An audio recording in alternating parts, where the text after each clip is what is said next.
بسم اللہ الرحمن الرحیم۔ آگے فرماتے ہیں ماذا یجب علی من وجد حدیثین متعارضین مقبولین، کہ اگر دو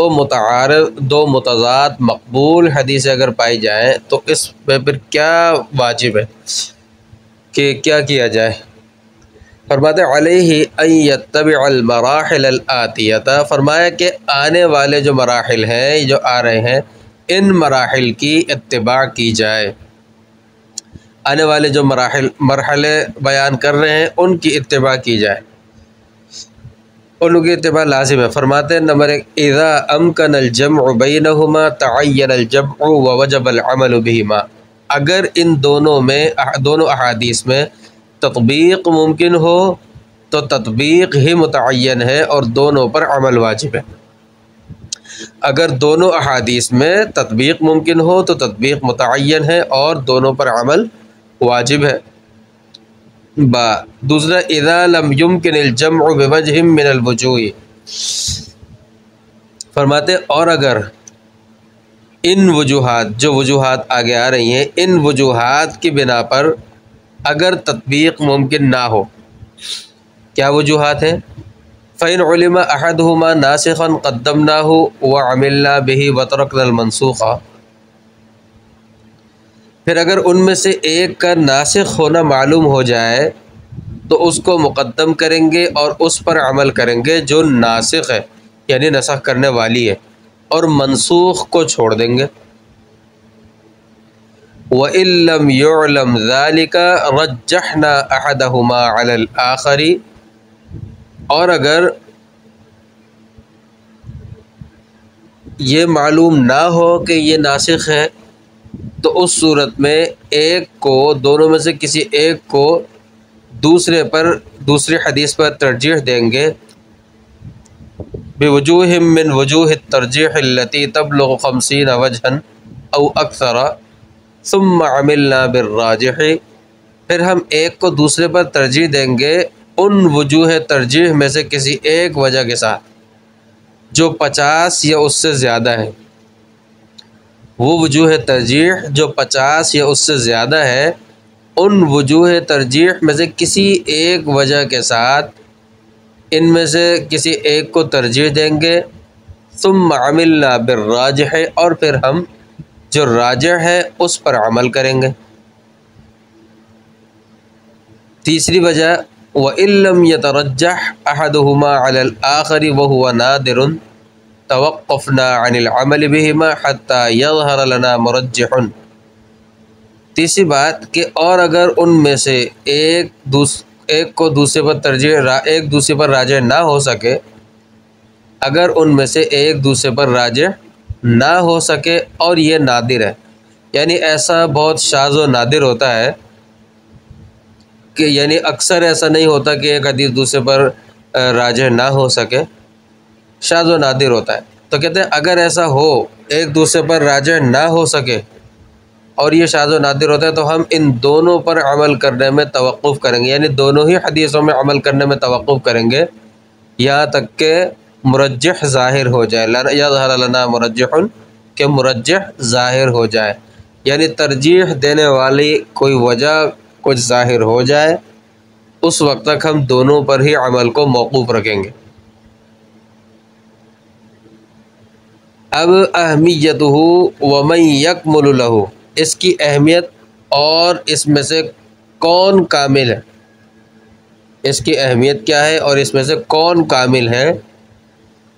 فرماتے ہیں ھذا العلم من اہم علوم الحدیث اذ یضطر الی معرفته جمیع العلماء، فرمایا کہ یہ علم علوم حدیث میں سے اہم ترین علم ہے، اہم ترین ہے اس لیے کہ اس کے معرفت اور جاننے کی طرف علماء مجبور ہوئے، یضطر اس کی معرفت کی طرف، اس کے جاننے کی طرف علماء مجبور ہوئے ہیں۔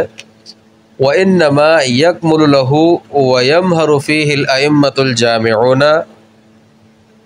بَيْنَ الْحَدِيثِ وَالْفِقْهِ، اور اس میں کامل اور ماہر صرف وہ امام ہوتا ہے جو حدیث اور فقہ کو جمع کیے ہوئے ہو، اور اس میں ماہر اور کامل صرف وہ ہوتا ہے وہ امام ہوتا ہے جو حدیث اور فقہ کو جمع کیے ہوئے ہو۔ والاصولیون الغواصون علی المعانی الدقیقۃ، اور وہ اصولی جو باریک باریک معانی پر دور اندیشی رکھتا ہو، دور اندیش ہو، وہ اصولی جو باریک معانی پر مطلع ہو، باریک باریک معانی پر مطلع ہو، جسے دور اندیش کہا جاتا ہے۔ یعنی دور اندیش کا مطلب بہت دور سے حقیقت دیکھ لینے والا، یعنی بہت باریک سی حقیقت بھی ہو، بہت پوشیدہ سی حقیقت، بہت پوشیدہ سی بھی کوئی وجہ ہو، اس کی نظر اس وجہ پر چلی جائے، اس کو کہا جاتا ہے دور اندیش۔ تو وہ یا تو وہ امام ہوتا ہے جو حدیث اور فقہ کو جمع کیے ہوئے ہو، وہ اس پر مطلع ہو سکتا ہے کامل،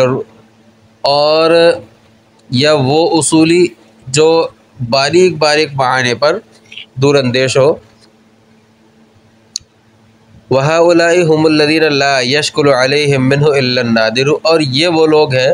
کہ جن پر اس میں سے کوئی چیز مشکل نہیں ہے مگر کوئی نادر شاذ و نادر کوئی مقام ایسا ہوتا ہے، اگر ان لوگوں پر کوئی چیز مشکل نہیں ہے۔ وَتَعَارُضُ الْأَدِلَّةِ قَدْ شَغَلَ الْعُلَمَاءُ وَفِيهِ ظَهَرَتْ مَوْهَبَتُهُمْ، فرماتے ہیں کہ دلائل کا تعارض ہی علماء کی مشغولیت ہے۔ قد شغل العلماء، دلائل کا جو تعارض ہے یہی تو علماء کی مشغولیت ہے۔ وفیہ ظہرت موہبتہم، اور اسی کے اندر تو ان کی قابلیت ظاہر ہوئی ہے، دلائل کے تعارض۔ قد فہمہم وحسن اختیارہم کما زلت فیہ اقدام من خاض غمارہ من بعض المتطفلین علی موائد العلماء۔ بہت قیمتی بات کہی ہے مصنف رحمۃ اللہ علیہ نے، اور خاص طور سے ہمارے ابھی کچھ عرصے پہلے انتقال ہوا ہے تو ہمارے زمانے کے حساب سے تو بہت اہم ترین بات فرماتے کہ وَدِقَّةُ فَهْمِهِمْ، اور باریک سمجھ، وَحُسْنُ اختیارہم، اور حسن انتخاب،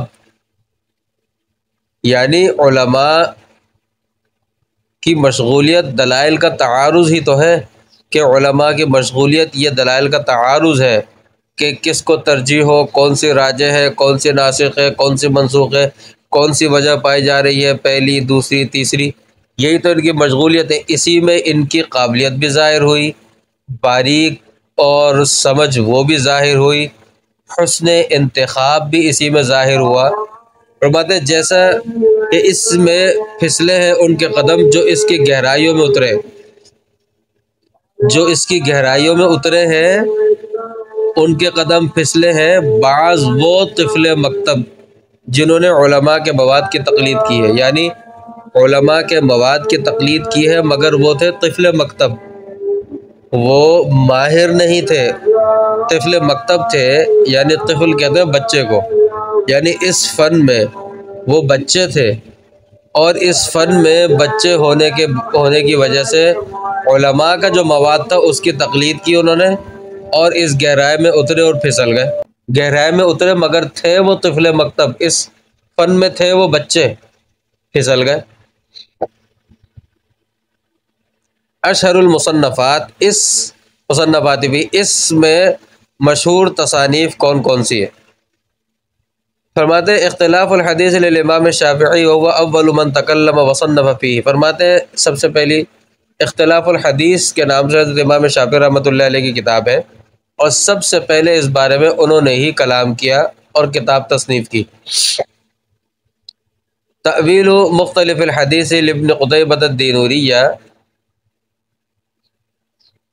فرماتے ہیں کہ تعویل مختلف الحدیث یہ ابن قتیبہ دینوری کی رحمہ اللہ کی کتاب ہے۔ جی مشکل الآثار للطحاوی ابی جعفر احمد ابن سلامہ، مشکل الآثار حضرت امام طحاوی، امام ابو جعفر احمد بن سلامہ امام طحاوی رحمۃ اللہ علیہ کی تصنیف ہے جو مشکل الآثار، ہم تو پڑھ رہے شرح معانی الآثار، ایک کتاب ہے مشکل الآثار۔ فرماتے ہیں کہ اس فن میں اگر سب سے پہلے کتاب تصنیف کی ہے تو حضرت امام شافعی، یہ کتاب تصنیف کرنے کی بات ہو رہی ہے، تصنیف کی ہے تو حضرت امام شافعی رحمۃ اللہ علیہ نے کی ہے، سب سے پہلے کلام کیا، پھر ابن قتیبہ دینوری رحمۃ اللہ علیہ نے کی، اور اس کے بعد پھر حضرت امام طحاوی رحمۃ اللہ علیہ نے اس چیز میں کتاب تصنیف کی۔ آپ دیکھیں ہم جب پڑھتے ہیں تو حضرت امام، ہم شرح معانی الآثار بھی جب ہم پڑھتے ہیں تو اس کے اندر بھی امام طحاوی رحمۃ اللہ علیہ کیا کرتے ہیں، وہ بتاتے ہیں یہ حدیث ناسخ ہے اس کے لیے، یہ حدیث راجح ہے، وجہ ترجیح بھی بتا رہے ہوتے ہیں۔ تو یہ جو حدیث شرح معانی الآثار ہے یہ اسی پر ہے، شرح مشکل الآثار اور شرح معانی الآثار دونوں اسی پر ہے، اسی فن پر لکھی ہے امام طحاوی رحمۃ اللہ۔ چلیں وآخر دعوانا الحمدللہ۔